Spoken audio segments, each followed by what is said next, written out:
எலும்புக்கும் சதைக்கும் மருத்துவம் கண்டேன், இதற்கொரு மருந்தை கண்டேனா?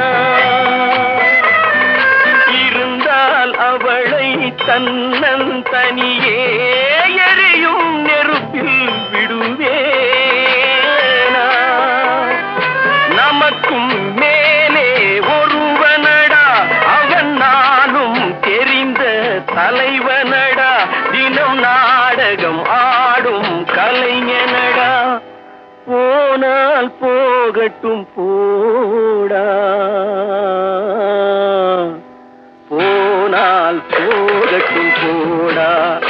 இந்த பூமியில் நிலையாய் வாழ்ந்தவர் யாரடா? போனால் போகட்டும் போடா, போனால் போகட்டும் போடா, போனால்